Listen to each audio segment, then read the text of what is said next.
A lot of this isn't going to make sense to you, and I'm sorry about that. I'm just going to start at the beginning, with the house.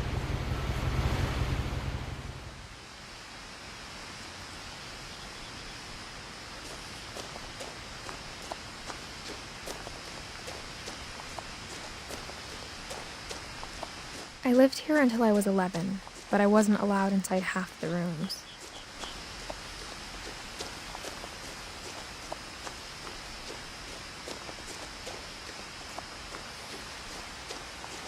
I hadn't been back since my brother Lewis's funeral.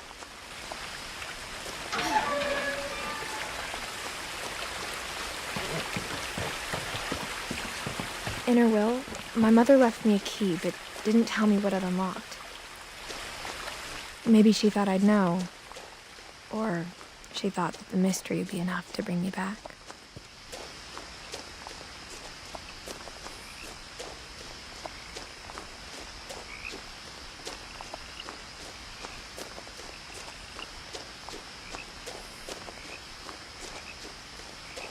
No one had driven this way in a long time, but I saw a few hoof prints.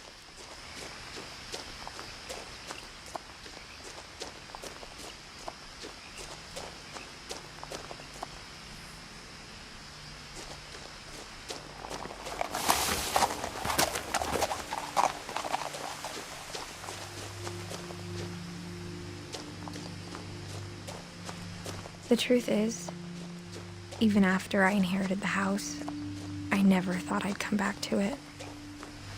But now I had questions about my family that only the house knew the answers to.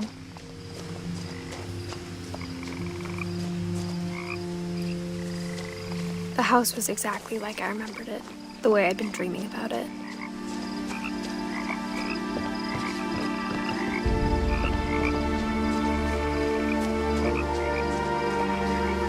As a child, the house made me uncomfortable in a way I couldn't put into words. Now, as a 17-year-old, I knew exactly what those words were. I was afraid of the house.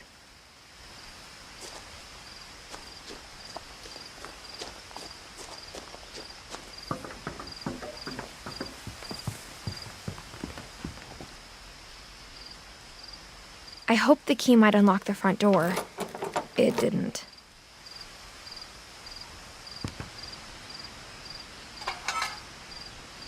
Looking in, I felt like the house itself had been waiting for me.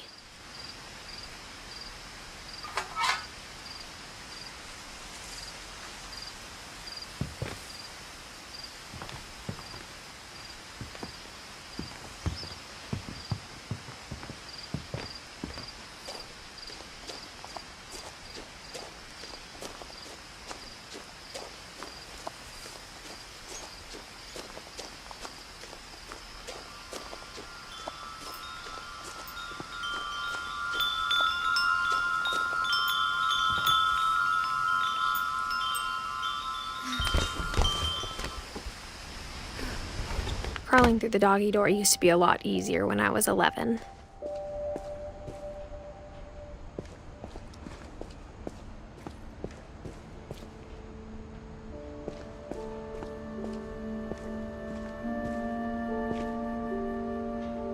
The power had been turned off the night we left.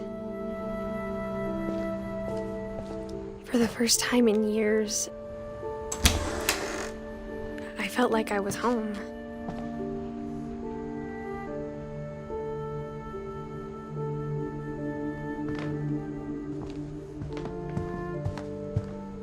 The table was still a wreck from the night we left. It was like a bomb had gone off, killing everyone but sparing the furniture.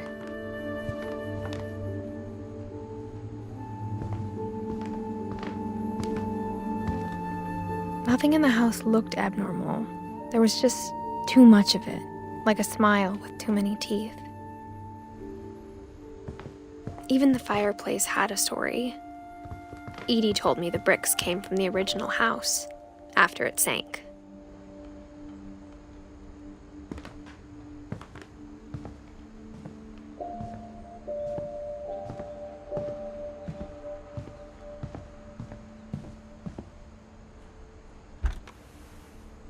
Edie told me once that every Finch who ever lived is buried somewhere in the library.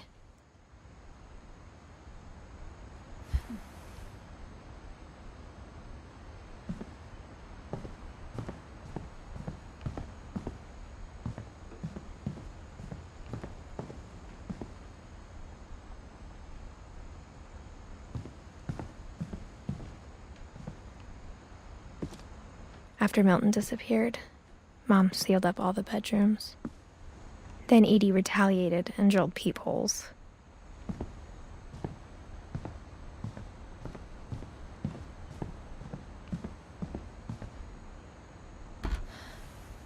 My Grandpa Sam spent 7 years sharing a room with his dead brother, Calvin.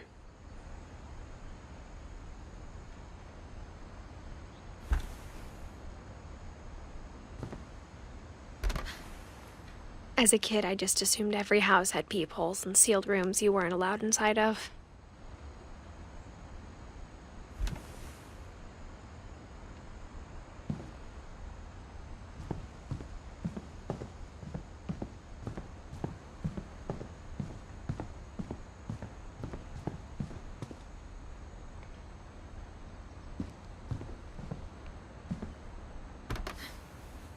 Barbara was a child star for 2 years, until America grew out of it.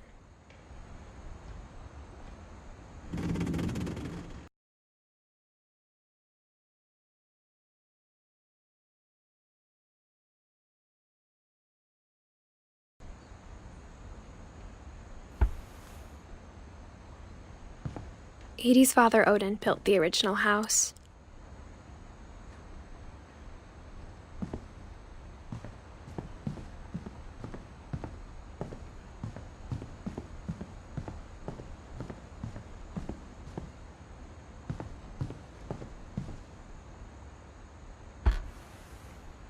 Molly always seemed like a girl I could imagine being friends with, if she hadn't died in 1947.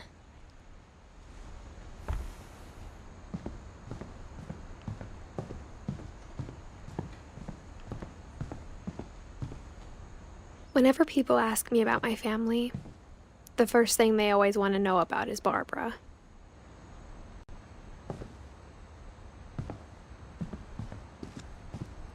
Mom must have locked the third floor stairs on the night we left.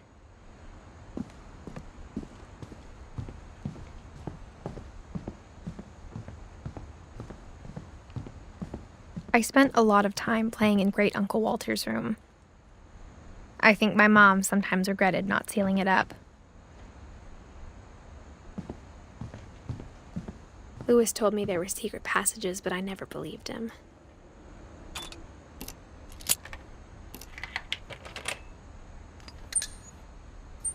Turns out, my mom was really good at keeping secrets.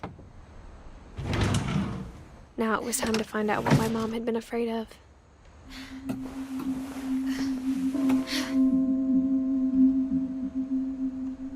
Reading this, maybe it sounds like I had a plan. But I had no idea what was behind that door.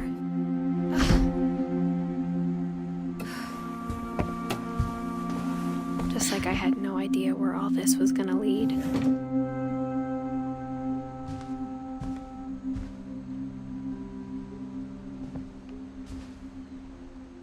I grew up looking at Molly's room through the peephole. Molly's gerbil had a tiny bedroom with its own even tinier gerbil cage.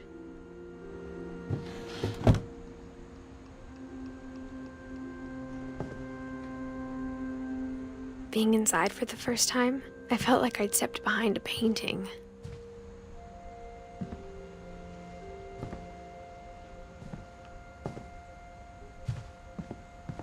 I got the sense Edie had spent a lot of time here, before my mom sealed the doors.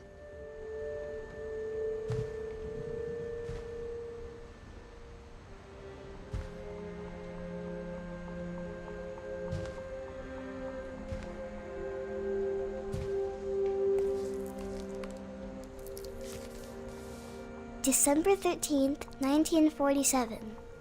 Dear Diary, I'll be gone soon, but I wanted to tell somebody about what's gonna happen.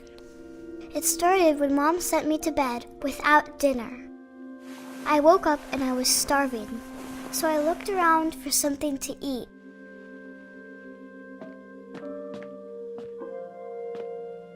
The gerbil food was dry, but I didn't mind it.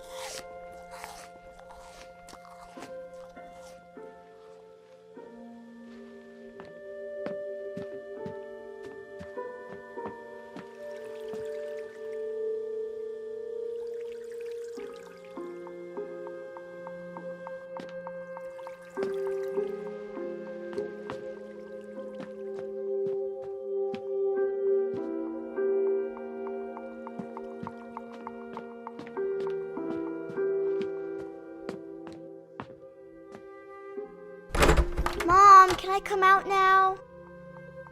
Sweetheart, it's late. Go to sleep.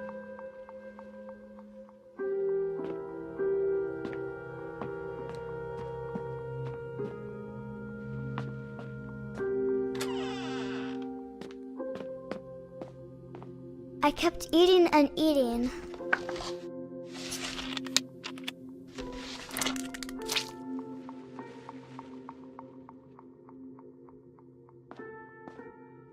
I ate a lot of things that night.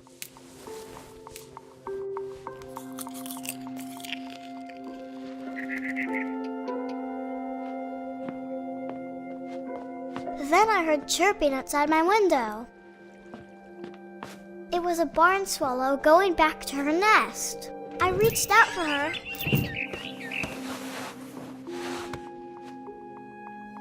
And suddenly,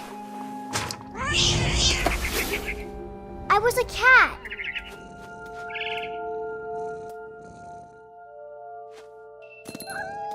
I tried to be quiet, but the bird was really scared.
I jumped and I almost got her.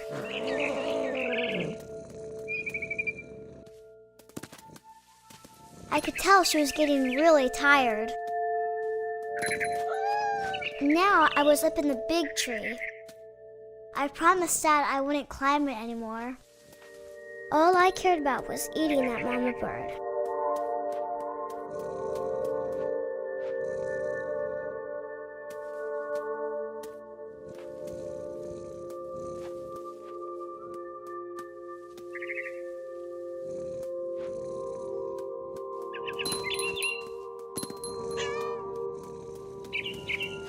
I gobbled her up.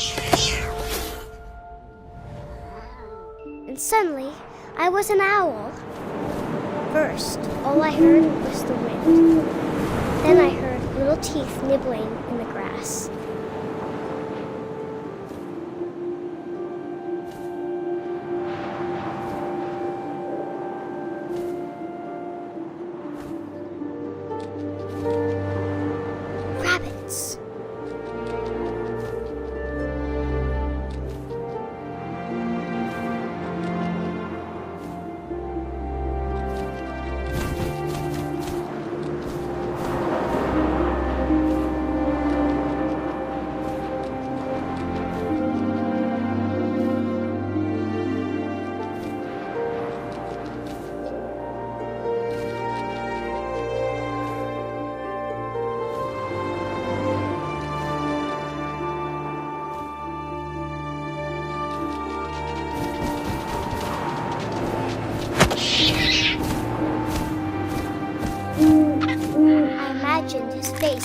up and seen mine through my talons.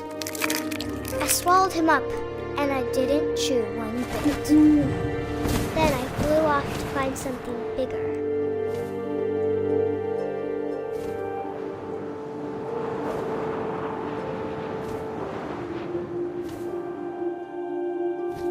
A mama rabbit.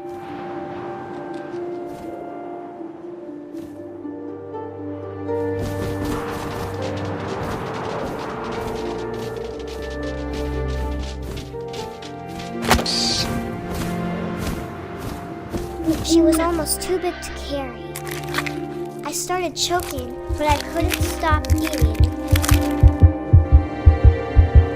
And suddenly, I was a shark.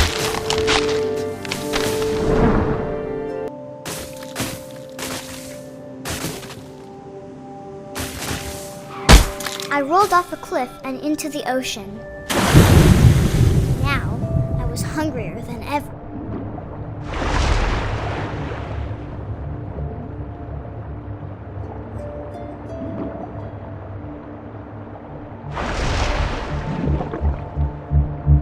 I wanted fat, juicy seals.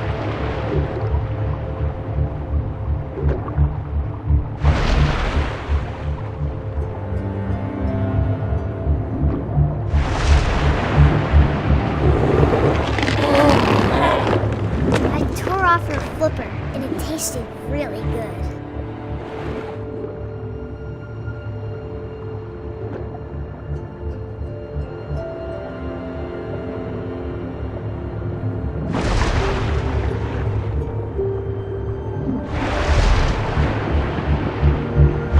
Grabbed on tight. But I was so hungry, I jumped out of the water. When I opened my eyes, everything had changed.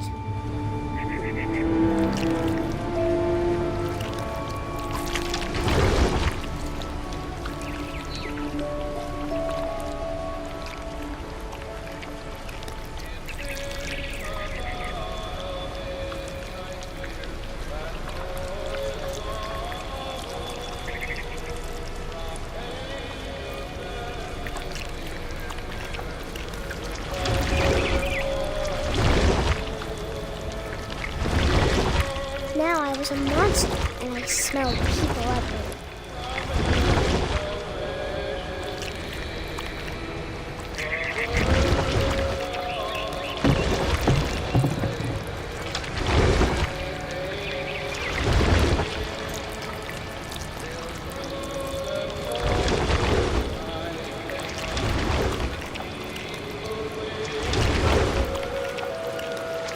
I was big, but I moved real quiet.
I wanted to stop, but also I didn't.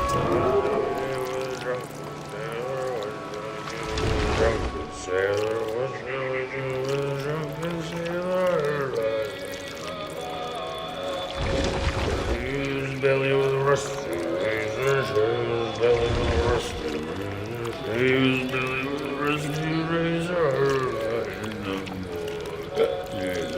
What shall we do with a drunken sailor? What shall we do with a drunken sailor? What shall we do with a drunken sailor? And the captain's our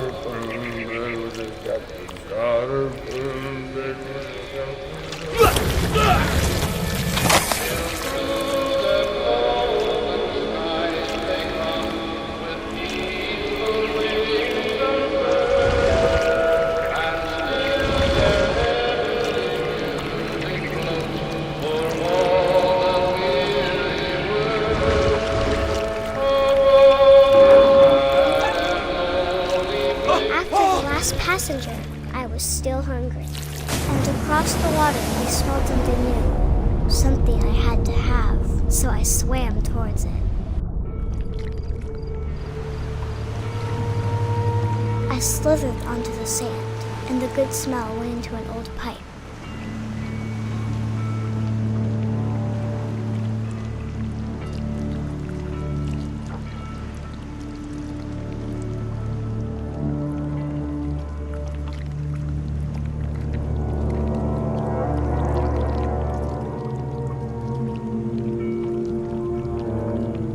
I got closer and closer.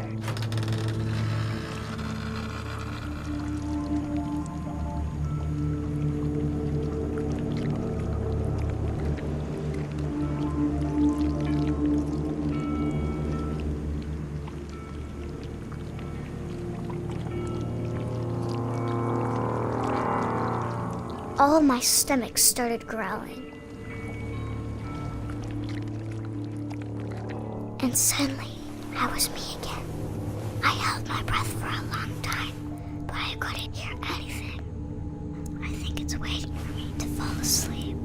But it's not going to wait much longer. It needs to be, and we both know I will be delicious.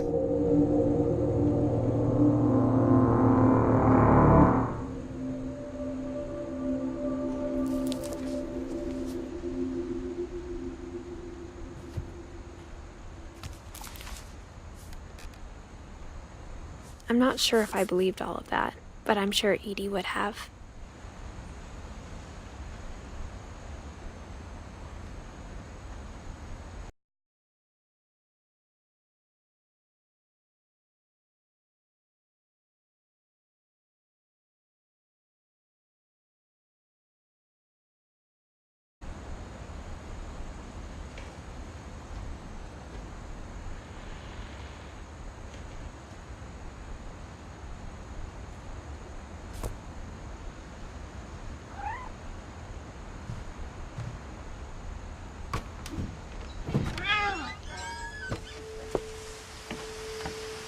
This will be obvious later, but my mom never told me any of these stories.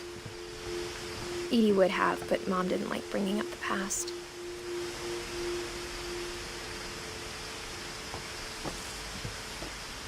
Though, when we adopted a stray kitten, she was the one who named it Molly. I spent a lot of time in Great-Grandma Edie's room.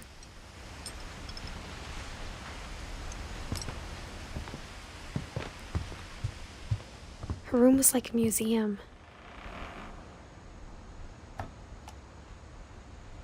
For 500 years, the Finches have been famous throughout Norway for their fortune and misfortune. Odin Finch buries the latest victims of the family curse, his wife Ingeborg and their newborn son, Johan.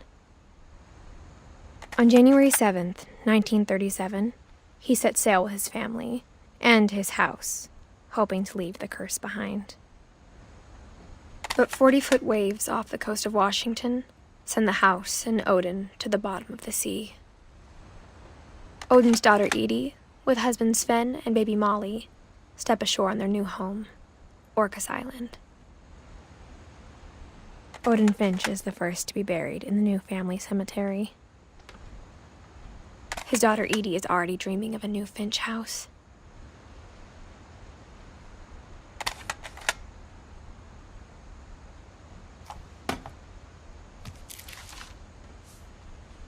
Whatever's wrong with this family, it goes back a long ways.